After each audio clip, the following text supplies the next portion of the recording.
اعوذ باللہ من الشیطان الرجیم بسم اللہ الرحمن الرحیم الحمد للہ رب العالمین اللہم صل علی محمد وآل محمد وعجل فرجہم۔ شاگرد قرآن کے سلسلے سے ہماری گفتگو سورہ الحمد میں جاری ہے۔ سورہ الحمد کی 5ویں آیت ایاک نعبد و ایاک نستعین کے سلسلے سے جو جناب محسن قراتی نے نکات پیش کیے تھے وہ ہم نے آپ کی خدمت میں پیش کیے، اور آج اس سلسلے کے جو پیغامات ہیں جو جناب محسن قراتی نے بیان کیے ہیں انہی پیغامات کو آپ کی خدمت میں پیش کرنے کی سعادت حاصل کرنے کی کوشش کروں گا۔ پہلی بات جو جناب محسن قراتی نے ایاک نعبد و ایاک نستعین سے جو پیغام یہاں بیان کیا ہے، وہ آقا قراتی فرماتے ہیں کہ پہلے اللہ کی بندگی سے انسان آغاز کرتا ہے، اس کے بعد اپنی حاجت اور اپنی ضرورت کو خدا کی بارگاہ میں طلب کرتا ہے، یعنی خود خدا سے استمداد اور مدد طلب کرنا، استعانت خود پروردگار سے اس کے لیے ضروری ہے کہ انسان پہلے پروردگار کی بندگی میں داخل ہو۔ جب ہم یہ کہتے ہیں کہ ایاک نعبد تو یہ اقرار ہے، اور یہ پہلا مرحلہ ہے اقرار لسانی، زبان کے ذریعے سے اقرار کرنا کہ ہم بندگی پروردگار میں داخل ہوئے، اور یہ بندگی پروردگار میں داخل ہونا ہمارا اس بات کا ہمیں مجاز کرتا ہے، ہمیں اس بات کی توفیق عنایت کرتا ہے کہ پھر ہم کہتے ہیں وَإِيَّاكَ نَسْتَعِينُ، پہلے مرحلے پہ پروردگار کی عبادت اور دوسرے مرحلے پہ پروردگار سے پھر مدد طلب کرنا، اور خود صرف اور صرف چونکہ یہ ایاک جو نعبدو سے پہلے آیا ہے، یہ ادبی اعتبار سے صرف اور صرف کا جو ہم ترجمہ کرتے ہیں تو یہ اس بات کا اقرار ہے کہ عبادت اور بندگی صرف اور صرف پروردگار کے لیے مخصوص ہے۔ تیسرا جو یہاں فراز ہے، پیغام ہے، وہ یہ ہے کہ باوجود اس کے کہ یہ جو عالم مادہ اور عالم طبیعت ہے، یہ جو نیچر جس میں ہم زندگی گزارتے ہیں، یہ سارا کا سارا جو یہ عالم مادہ ہے، یہ سب کا سب علل اور معلول، علت اور معلول، اور اس طریقے سے سبب اور مسبب اور کاز اینڈ افیکٹ پر یہ مبنی ہے۔ یہ سارا کائنات کا جو نظام ہے یہ ہمارا، پھر بھی چونکہ ہر چیز کنیکٹڈ ہے اور ہر چیز ہمارے لیے ضروری بھی ہے اور ہم اس تک پہنچ بھی سکتے ہیں، پھر بھی جتنے پروردگار کے جو اس عالم مادہ پہ قوانین جو حاکم ہیں وہ سب محترم ہیں، لیکن ان سب میں جو اصلی اثر گزار ہے، جو اصلی مؤثر ہے، تاثیر گزار ہے، وہ خود پروردگار کا ارادہ ہے جو تمام قوانین پر حاکم ہے۔ جتنے بھی قوانین علت اور معلول اور سبب اور مسبب ہیں، ان سب پر ارادہ پروردگار حاکم ہے، اور سب کے سب پروردگار کے ارادے کے تحت میں ہیں۔ تو جب یہ سارے کے سارا عالم طبیعت اور عالم طبیعت کے علاوہ بھی سب کا سب پروردگار کے ارادے کے ذریعے سے چل رہا ہے، تو ہمارے لیے ضروری ہے کہ جنہوں نے ہم میں سے کہ ہر ایک نے اس عالم طبیعت میں، اس عالم مادہ میں ہی زندگی گزارنی ہے، تو یہ چیز ہمارے لیے لازم کرتی ہے کہ وہ ارادہ الہی جو اس سارے عالم پر حاکم ہے، ہم اس کو طلب کریں۔ اور وہ طلب کرنے کا ایک طریقہ کیا ہے کہ جو عبادت کے بعد ہم اعلان کرتے ہیں کہ وَإِيَّاكَ نَسْتَعِينُ، کے پروردگار ہم تجھی سے مدد طلب کرتے ہیں، اور کیوں؟ تاکہ اس ارادے تک ہم پہنچ سکیں جو اس عالم پر حاکم ہے۔ یہ عبادت ہم جو کرتے ہیں خود گرچہ ہمارا اپنا فعل ہے اور اختیاری فعل ہے، ہمارا اپنا کام اور ہمارے اپنے اختیار کے ساتھ انجام پانے والا کام ہونے کے باوجود بھی پروردگار جب ہم سے یہ کہہ رہا ہے کہ ایاک نعبد کے بعد تم ایاک نستعین کہو، تو یہ خود آیت ہمیں یہ سمجھا رہی ہے کہ وہ کام، عبادت جو ہم اپنے اختیار سے انجام دیتے ہیں، اس میں بھی ہم پروردگار کی مدد کے محتاج ہیں۔ ہم وہ کام جو عبادت کے عنوان سے انجام دے رہے ہیں، نماز پڑھ رہے ہیں، مثلا مصلی پر کھڑے ہیں، اس میں بھی جو کام ہم اختیار سے اپنے کر رہے ہیں، اس میں بھی ہم پروردگار کی مدد کے محتاج ہیں۔ اب ایاک نعبد سے پہلے جو پیغامات اور آیات تھیں کہ الرحمن الرحیم، خصوصاً الرحمن الرحیم کے بعد جب پروردگار کی عبادت کا اعلان کرتا ہے بندہ، الرحمن الرحیم آنے کے بعد یہ کہتا ہے کہ ایاک نعبد، تو یہ بات ہمیں یہ سمجھاتی ہے کہ پروردگار نے چونکہ ہم پر رحم کیا ہے، کیونکہ وہ رحمان الرحیم ہے، اس نے ہمیں یہ توفیق دی ہے کہ ہم مصلی پر آ کر اس کی عبادت کر سکیں، تو یہ خود اس نے ہماری مدد کی ہے آنے میں بھی، اور اس کے بعد بھی اس کی ہمیں مدد درکار ہے۔ تو اب ہمارے لیے ضروری ہے کہ جب اس نے ہم پر اتنا لطف و کرم اور رحم کیا ہے، ہم پر رحمت کی ہے، تو ہمارے لیے ضروری ہے کہ اس کی بارگاہ میں ہم تذلل اور خاشع ہو کر پیش کریں خود کو، کیونکہ یہ الرحمن الرحیم کے بعد آیا ہے یہ جملہ ایاک نعبد۔ اس کے بعد جب ہم یہ کہتے ہیں کہ ایاک نعبد و ایاک نستعین، تو اس کا مطلب کیا ہوا؟ جیسے گزارش کی کہ عبادت اختیاری ہے، اور اس عبادت میں اللہ کی مدد کی ضرورت ہے، تو جب یہ عبادت اختیاری ہے تو یہاں جبر نہیں ہے، اور جب اس عبادت میں ہمیں مدد کی ضرورت ہے تو سارا تفویض بھی نہیں ہے۔ تفویض سے کیا مراد ہے؟ تفویض سے مراد یہ ہے کہ پروردگار نے ہمیں 100% اختیار دے دیا ہے، اس طریقے سے کہ اب پروردگار کا کوئی اختیار نہیں رہا معاذ اللہ۔ تو یہ آیت ہمیں سمجھا رہی ہے کہ ایاک نعبد، جب تم اپنے اختیار سے عبادت کرتے ہو تو یہاں جبر نہیں ہے، اور اسی عبادت کو کرنے کے لیے چونکہ تم ہمارے محتاج ہو تو تفویض بھی نہیں ہے کہ ہم نے سارا کا سارا تمہیں اتنا اختیار دے دیا ہو کہ ہمارا اختیار اب تم پر نہ چل سکے۔ تو نہ یہاں اس آیت میں نہ قراطی نے جو بات کی ہے کہ نہ جبر ہے نہ تفویض، کیونکہ جب نعبدو کہتے ہیں تو ہم اس بات کا اعلان کرتے ہیں کہ ہم اپنے اختیار سے یہ کام کر رہے ہیں، اور جب نستعین کہتے ہیں تو ہم اس بات کا اعلان کرتے ہیں کہ ہم پروردگار کی مدد کے محتاج ہیں۔ اور یہ پھر گزارش کروں کہ ایاک نعبد و ایاک نستعین سے پہلے آنے والا یہ فقرہ کہ ایاک نعبد، یہ خود بتا رہا ہے کہ جب تک بندگی نہیں کریں گے، جب تک پروردگار کی مدد ہم تک نہیں آئے گی،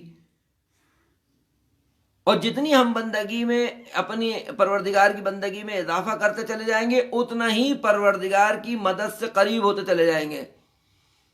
تو سوچئے اس کا مطلب فارمولہ یہ کہ جو جتنا زیادہ عبادت گزار ہوگا اس کے پاس اتنی ہی مدد پروردگار بھی ہوگی، جو ایاک نعبد میں جتنا کامل ہوگا اتنا ہی ایاک نستعین اس سے قریب ہوگا،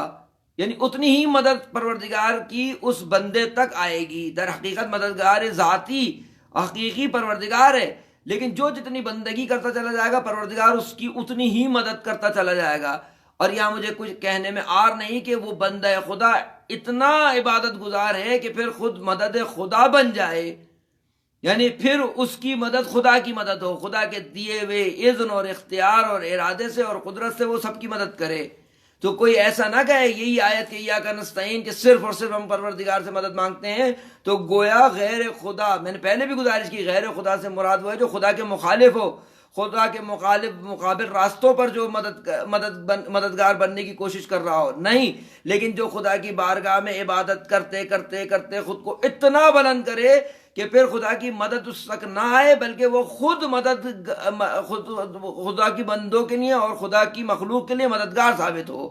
تو یہاں پروردگار کے راستے پر اور اس کے دیے جب خدا مدد کرے گا تو پھر اپنی مدد کے ذریعے سے کسی کو مددگار قرار دے دے گا۔ یہاں یہ ایاک بالکل اگر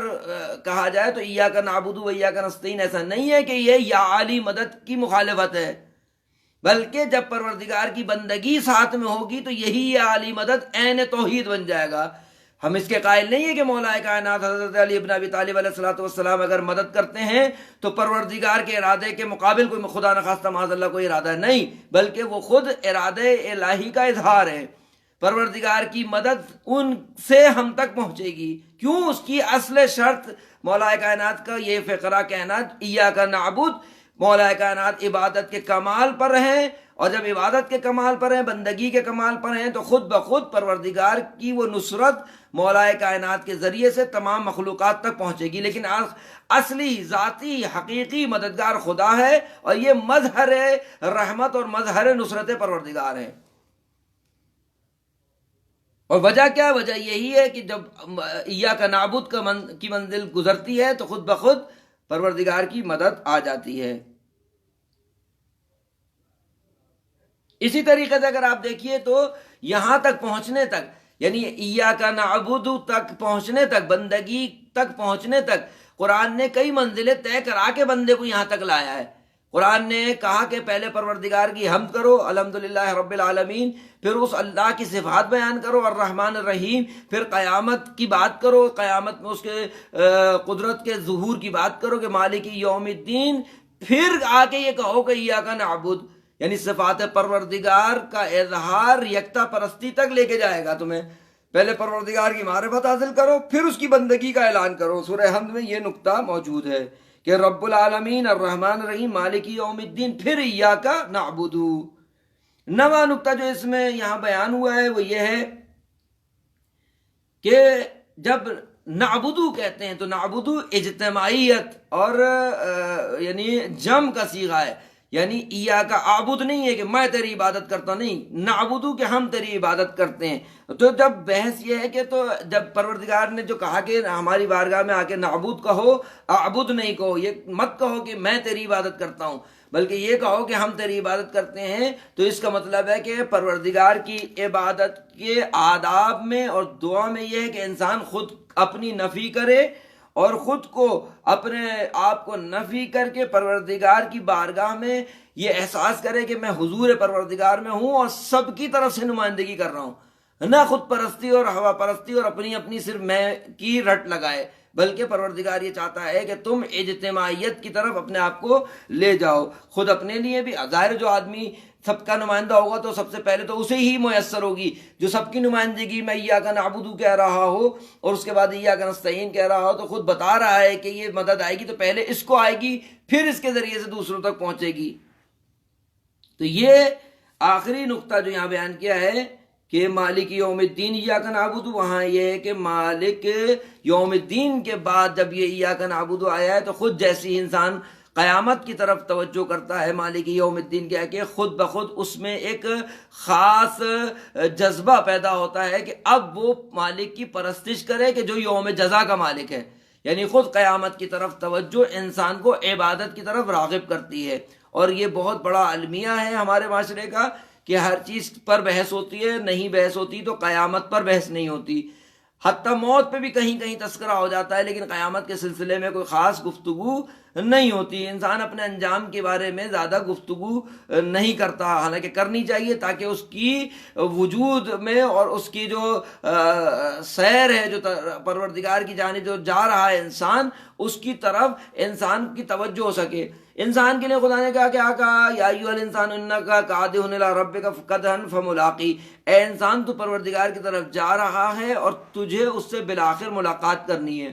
یعنی انسان کا انجام، بس میں بات کو یہاں روک رہا ہوں کہ انسان کا اپنا انجام کیا ہوگا، انسان کا اپنا انجام دو حالتوں سے خالی نہیں ہے، یا اس کی ملاقات ارحم الراحمین سے ہونی ہے یا اشد المعاقبین سے ہونی ہے، یعنی یا پروردگار سے اس کی ملاقات عالم جلال میں ہونی ہے یا عالم جمال میں ہونی ہے، یا پروردگار سے اس نے جزا پا لینی ہے یا عذاب الہی کا خدا نخواستہ لقمہ بن جانا ہے۔ اور اس سارے سفر میں